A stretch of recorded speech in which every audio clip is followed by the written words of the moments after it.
سورۃ النساء کی آیت نمبر 37۔ الحمدللہ وکفی سلام علی عبادہ الذین اصطفی خصوصا علی سید الرسل وخاتم الانبیاء وعلى آلہ واصحابہ الاتقیاء اما بعد فاعوذ باللہ من الشیطان الرجیم بسم اللہ الرحمن الرحیم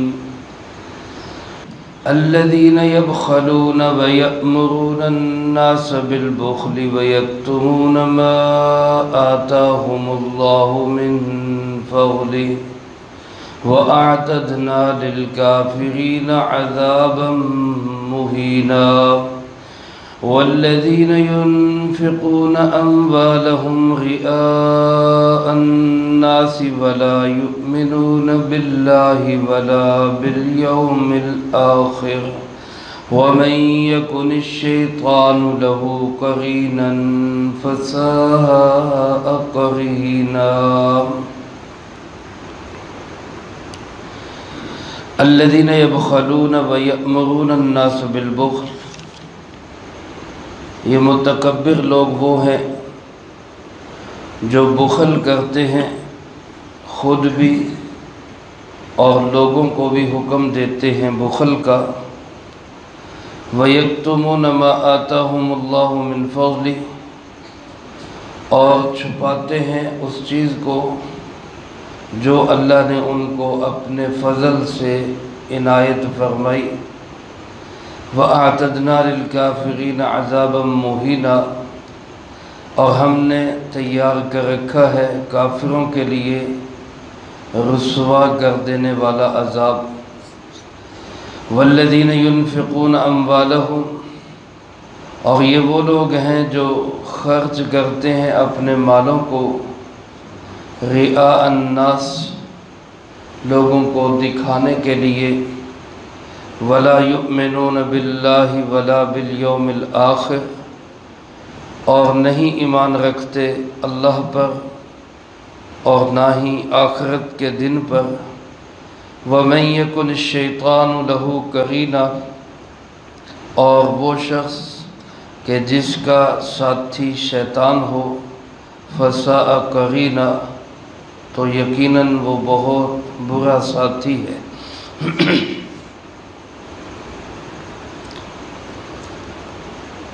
اس سے پہلے آیت مبارکہ میں اللہ رب العالمین نے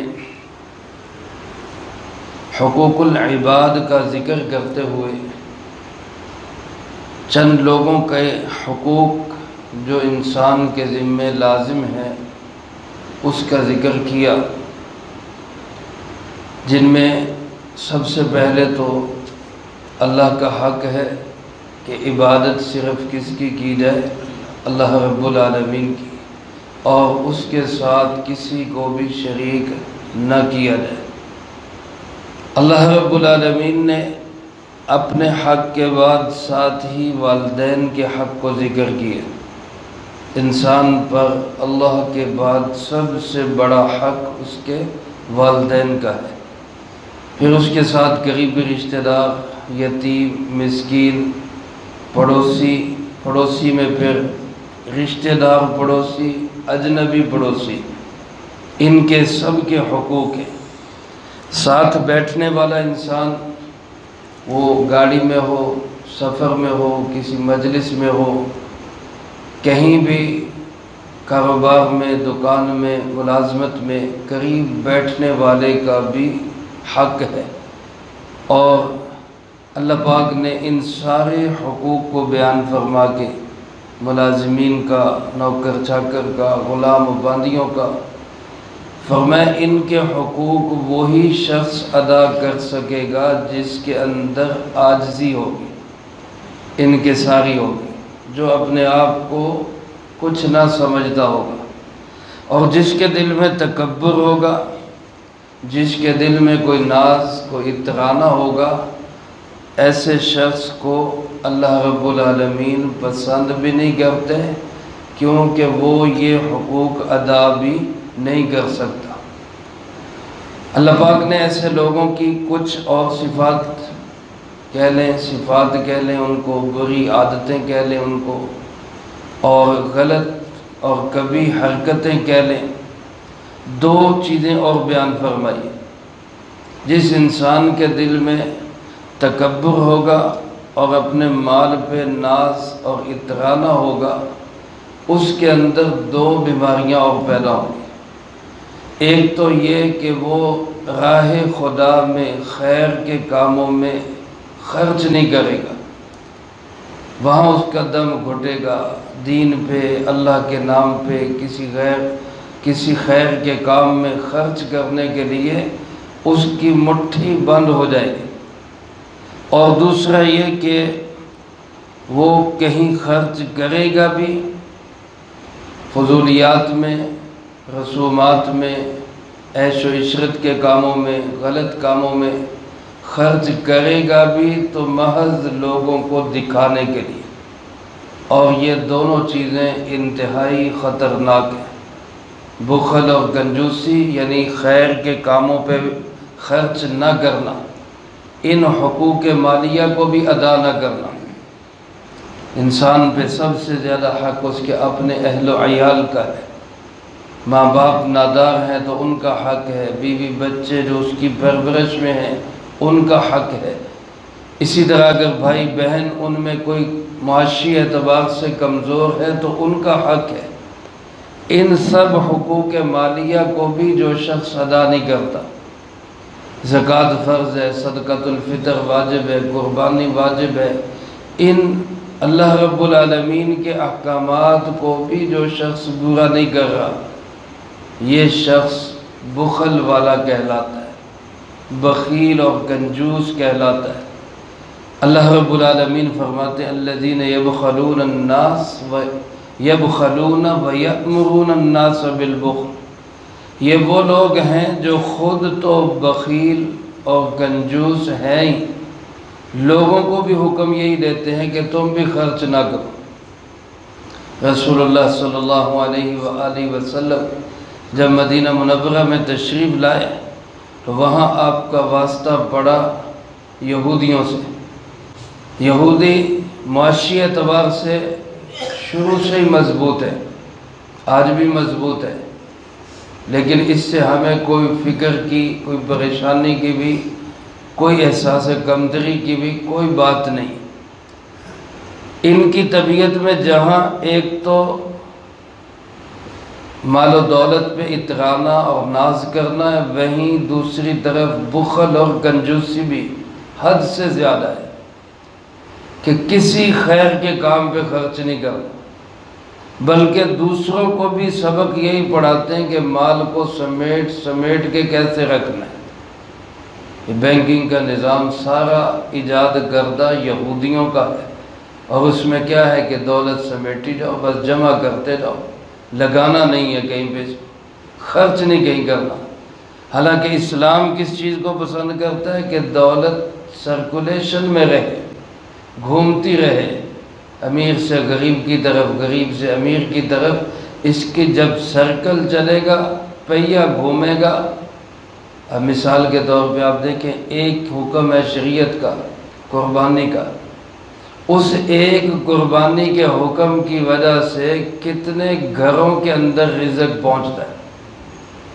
جانور پالنے والے، جانوروں کو منڈیوں میں لانے والے، اور جناب جو لاد کے لاتے ہیں ان کے، پھر آگے جو سنبھالتے ہیں، پھر بیچنے والے، پھر اس کو سنبھالنے والے، پھر جانور ذبح کرنے والے، یعنی ایک قربانی کے حکم سے لاکھوں کروڑوں انسانوں کا روزگار وابستہ ہو جاتا ہے۔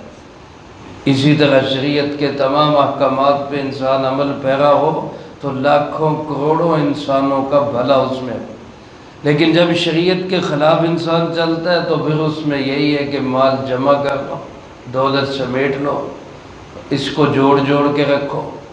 ایسا شخص اللہ رب العالمین کی نگاہ میں انتہائی خسیس طبیعت کا انسان ہے کہ جو خود بھی خرچ نہیں کرتا، خرچ کرنے والوں کو بھی کہتا ہے کہ بھائی نہیں روک کے رکھو۔ اور دوسرا کام کیا ہے کہ وَيَكْتُمُونَ مَا آتَاهُمُ اللَّهُ مِنْ فَضْلِهِ، صرف مال و دولت میں ہی کنجوس نہیں، اللہ نے جو علم دیا ہے، جو صلاحیت دی ہے، اس کو بھی آگے لوگوں تک نہیں پہنچاتا۔ یہودیوں کے پاس علم بھی تھا، پہلی کتابوں کو جانتے بھی تھے، ان پہلی کتابوں میں ہمارے پیارے آقا جناب محمد کریم خاتم النبیین صلی اللہ علیہ وآلہ وسلم کی علامات، نشانیاں، آپ صلی اللہ علیہ وسلم کے صحابہ کی نشانیاں موجود تھیں، لیکن ان کو چھپا کے رکھتے، پردہ ڈال کے رکھتے کہ کہیں لوگ جو ہیں وہ اسلام کی طرف نہ آ جائیں۔ تو گویا اللہ نے جو علم دیا ہے اس کو بھی چھپا کے رکھتے۔ تو بخل اور کنجوسی بھی، خود بھی دوسروں کو بھی کہتے، اور جو اللہ نے اپنے فضل سے دیا علم، کوئی صلاحیت، کوئی ہنر، اس کو بھی چھپا چھپا کے رکھتے۔ اب ایسے لوگ کس چیز کے مستحق ہونے چاہیے؟ رسول اللہ صلی اللہ علیہ وآلہ وسلم نے بخل کی، کنجوسی کی بڑی مذمت فرمائی۔ ایک جگہ آپ صلی اللہ علیہ وسلم نے فرمایا اَيَّ دَاءٍ أَدْوَأُ مِنَ الْبُخْلِ، اس بخل اور کنجوسی سے بڑھ کر کون سی بیماری ہو سکتی ہے؟ یعنی یہ سب سے بڑی گویا کہ بیماری ہے انسان کے اندر، کہ اس میں مال خرچ کرنے کی، بالخصوص خیر کے کام میں مال خرچ کرنے کی اس کے اندر ہمت نہ ہو۔ اور خود رسول اللہ صلی اللہ علیہ وآلہ وسلم کس قدر سخی تھے، اور کس قدر آپ صلی اللہ علیہ وسلم فیاض تھے۔ حدیث پاک میں آتا ہے، صحابہ اکرام رضی اللہ تعالی مجمعین شمائل میں آپ صلی اللہ علیہ وسلم کا تذکرہ کرتے ہیں کہ آپ نے کبھی کسی سائل کو نہ نہیں کی، پاس کچھ ہوا تو دے دیا، نہیں ہوا تو بعض اوقات ایسا بھی ہوا کہ آپ نے ادھار پکڑ کے ضرورت مند کی ضرورت پوری کر دی۔ اور حضرت حسن، امام حسن رضی اللہ تعالیٰ عنہ جناب نبی پاک صلی اللہ علیہ وسلم کے نواسے ہیں، ان کے متعلق ایک بزرگ فرماتے ہیں کہ اگر کلمہ توحید میں لا نہ ہوتا، لا الہ الا اللہ، یہ کلمہ توحید میں لا نہ ہوتا تو امام حسن رضی اللہ تعالیٰ عنہ کی زبان پہ کبھی لا آتا ہی نہ، یعنی نہ کبھی نہ آتی ان کی زبان پر۔ ایسے عظیم انسان تھے، اللہ کی راہ میں خرچ کرنے والے۔ اور ایک حدیث پاک میں آپ صلی اللہ علیہ وآلہ وسلم نے ارشاد فرمایا، سخی بندہ اللہ کے بھی قریب ہوتا ہے، لوگوں کے بھی قریب ہوتا ہے، جنت کے بھی قریب ہوتا ہے، اور جہنم سے دور ہوتا ہے۔ اور جو فرمایا بخیل اور کنجوس بندہ ہوتا ہے، یہ اللہ سے بھی دور ہوتا ہے، یہ لوگوں سے بھی دور ہوتا ہے، یہ جنت سے بھی دور ہوتا ہے، اور جہنم کے قریب ہوتا ہے۔ اور آپ صلی اللہ علیہ وسلم نے اسی حدیث مبارک کے آخر میں فرمایا کہ جاہل سخی عابد بخیل سے اللہ کو زیادہ محبوب ہے۔ ایک بندہ بہت زیادہ عبادت نہیں کرتا لیکن سخاوت کرتا ہے، اور دوسرا بندہ بہت زیادہ عبادت کرتا ہے لیکن اس میں سخاوت نہیں، اللہ کے نزدیک محبوب بندہ وہ ہے جو سخی ہے، جو مال کو خیر کے کاموں میں خرچ کرنے والا ہے۔ تو ایک تو فرمایا یہ لوگ ہیں، ایسے لوگوں کے لیے بالخصوص جب کہ اس کے ساتھ کفر بھی ہو، فرمایا اعتدنا للکافرین عذابا مہینا، ہم نے ایسے کافروں کے لیے ذلیل کر دینے والا عذاب تیار کر رکھا ہے۔ یاد رکھیں میرے عزیز دوستو، مسلمان کے لیے عذاب نہیں ہے، مسلمان کے لیے تذلیل اور رسوائی نہیں ہے۔ مسلمان بڑا قیمتی ہے، اس کو دنیا میں بھی اللہ عزت دیتا ہے، آخرت میں بھی اللہ عزت دے گا۔ توہین کر دینے والا، ذلیل کر دینے والا عذاب صرف کافروں کے لیے۔ مسلمانوں کو اگر کہیں کوئی سزا کا ذکر ہے تو وہ عذاب کے لیے نہیں، توہین اور تذلیل کے لیے نہیں، صرف صفائی کے لیے۔ کہ جنت پاک جگہ ہے، پاک جگہ میں گناہوں کی گندگی کے ساتھ بندہ جا نہیں سکتا، تو صفائی کے لیے صرف اس کو بعضوں کو سزا ملے گی۔ اللہ ہم سب کی اس سے حفاظت فرمائے۔ عذاب اور تذلیل یہ صرف کافروں کے لیے ہے جنہوں نے دنیا میں اللہ کے حق کو پہچانا ہی نہیں۔ اللہ پاک ہم سب کو کفر اور شرک سے بچا کے رکھے۔ پھر اللہ پاک فرماتے ہیں ان کے اندر دوسری بری عادت یہ ہے کہ اگر کہیں خرچ کریں گے، والذین ينفقون اموالهم، یہ کہیں مال خرچ کریں گے تو خرچ بھی وہاں کریں گے رعاء الناس، جہاں لوگوں کا دکھلاوا۔ اب دیکھیں ناچنے والوں پہ، گانے والوں پہ، باجے والوں پہ، اور ادھر ادھر فضولیات رسموں پہ، اور بالخصوص جو ہے وہ انسانوں کی اپنی بنائی ہوئی خود ساختہ رسمیں، اس پہ ہم کتنے اڑا دیتے ہیں پیسے، کتنے لگا دیتے ہیں۔ جی یہ کھانے کھلانے ہیں جناب، فوت ہو گیا جی، اب اس پہ جناب فلاں چیز لانی ہے، فلاں دیگ پکانی ہے، اس پہ تو ہم لگائیں گے۔ کیوں کہ لوگ کہہ رہے ہیں، لوگ دیکھ رہے ہیں، نہیں لگائیں گے تو لوگ کیا کہیں گے، اگر ہم یہاں کھانے نہیں کھلائیں گے تو لوگ باتیں کریں گے۔ یعنی سارا کام کس لیے؟ لوگوں کو خوش کرنے کے لیے۔ اور جہاں خیر کی بات آتی ہے وہاں پہ خرچ کرنا ہی نہیں، اور جہاں خرچ کرنا ہے وہاں لوگوں کو دکھانے کے لیے خرچ کرنا ہے۔ اب اس کا بدلہ اللہ کے پاس سے کہاں ملے گا؟ حدیث پاک میں آتا ہے، رسول اللہ صلی اللہ علیہ وآلہ وسلم نے ارشاد فرمایا، من صلی یرائی فقد اشرک، جس نے لوگوں کو دکھانے کے لیے نماز پڑھی، اس نے نماز نہیں پڑھی، اس نے شرک کیا۔ فرمایا من صام یرائی فقد اشرک، جس نے لوگوں کو دکھانے کے لیے روزہ رکھا، اس نے شرک کیا۔ اب جو لوگوں کو دکھانے کے لیے خرچ کرے گا وہ کیا کرے گا؟ فرمایا اللہ پاک اس کو فرمائیں گے، مفہوم اس کا یوں ہے کہ جاؤ بھئی اپنا بدلہ جس کے لیے کیا تھا ان سے جا کے بدلہ لے لو، میرے پاس تمہارے لیے کوئی بدلہ نہیں۔ تو اس لیے میرے عزیز دوستو، اللہ پاک خیر کے کاموں میں خرچ کرنے کا موقع دے تو انسان کھلے دل سے خرچ کرے، اور وہ بھی صرف اللہ کی رضا کے لیے۔ آج کل خرچ کرنے کا بہترین مصرف فلسطین کے مجاہدین ہیں۔ جتنا اللہ رب العالمین ہمت دے، توفیق دے، ان پہ خرچ کریں، وہاں تک پہنچانے کی کوشش کریں۔ وہاں لوگ بیچارے قسمہ پرسی کے عالم میں ہیں، پانی کو ترس رہے ہیں، کھانے کی چیزوں کو ترس رہے ہیں، اور بھوکے پیاسے لوگوں پر عبادت کرتے ہوئے بھی ان کے اوپر بم پھینکے جاتے ہیں۔ اللہ پاک ان مسلمان مجاہدین کے قدموں میں اور ثبات نصیب فرمائے۔ اس وقت روئے زمین پر اعلیٰ درجے کے مسلمان وہ فلسطین کے مسلمان ہیں، تو جتنا ہم سے ہو سکے ہم ان کے لیے خرچ کریں، اور اس طرح خرچ کریں کہ کسی کو کان و کان خبر بھی نہ ہو۔ یہ اللہ کی رضا کے لیے خرچ ہے۔ اور فرمایا وَلَا يُؤْمِنُونَ بِاللَّهِ وَالْيَوْمِ الْآخِرِ، یہ ریاکار اور بخیل بالآخر ایسے بن جاتے ہیں کہ نہ یہ اللہ پہ ایمان رکھتے ہیں نہ یہ آخرت پہ ایمان رکھتے ہیں۔ لیکن جس کا اللہ پہ ایمان ہوگا وہ خرچ کرے گا صرف کس کے لیے؟ اللہ کے لیے۔ اور جس کا آخرت پہ یقین ہوگا کہ مجھے اس کا بدلہ دنیا میں نہیں لینا بلکہ مجھے اس کا بدلہ آخرت میں لینا ہے، تو وہ کبھی بھی دنیا کو دکھانے کے لیے خرچ نہیں کرے گا۔ تو جب ایمان اور یقین میں کمی اور کمزوری آتی ہے تو پھر انسان گویا کہ وہ بخیل بھی بنتا ہے، اور پھر اگر خرچ کرے تو ریاکاری کے لیے کرتا ہے۔ تو ایمان اور آخرت کی اس کمزوری کو ہم نے دور کرنا ہے۔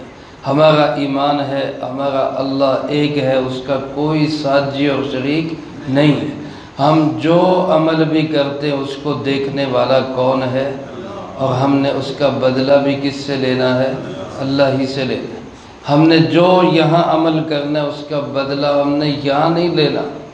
بلے بلے، واہ واہ، ماشاءاللہ، تعریفیں اور ہمارے اشتہار لگیں اور پٹیاں لگیں، اس کے لیے ہم نے یہ کام نہیں کرنا، بلکہ ہم نے یہ کام کرنا ہے صرف آخرت میں اس کا صلہ پانے کے لیے۔ اگر ایسا نہیں ہے، یہ بری صفات ہیں اندر، بخل ہے، ریاکاری ہے، اور مال کو چھپانا ہے، اور علم کو چھپانا ہے، اور اللہ کے فضل کو کسی پہ خرچ نہیں کرنا، تو اللہ پاک فرماتے ہیں پھر ایسا انسان گویا اس کا ساتھی اللہ نہیں بلکہ اس کا ساتھی شیطان ہے۔ فرمایا وَمَن يَكُنِ الشَّيْطَانُ، جس کا ساتھی اور قرین اور جس کا ہم نشین شیطان ہوگا، فَسَاءَ قَرِينًا، یہ بہت برا ہم نشین ہے، بہت برا ساتھی ہے، یہ خود بھی ڈوبتا ہے، اگلے کو بھی ڈبو کے چھوڑتا ہے۔ تو ہم شیطان کو اپنا رفیق اور قرین نہ بنائیں، شیطان کو اپنا ہم نشین اور دوست نہ بنائیں، بلکہ اللہ اور اللہ کے محبوب صلی اللہ علیہ وسلم کو اپنا دوست اور اپنا رفیق اور اپنا ہم نشین بنائیں۔ اللہ مجھے آپ کو سب کو ان تمام حقوق کو ادا کرنے کی اور ان بری سی گندی عادتوں سے ہمیں بچنے کی توفیق نصیب فرمائے، جو کہا سنا اس کو زندگی میں لا کے دوسروں تک پہنچانے کی توفیق عطا فرمائے۔ اللہم انت السلام ومنک السلام، تبارکت ربنا وتعالیت یا ذا الجلال والاکرام۔ اللہم اعنا علی ذکرک وشکرک وحسن عبادتک، اللہم احسن عاقبتنا فی الامور کلہا واجرنا من خزی الدنیا وعذاب الآخرہ۔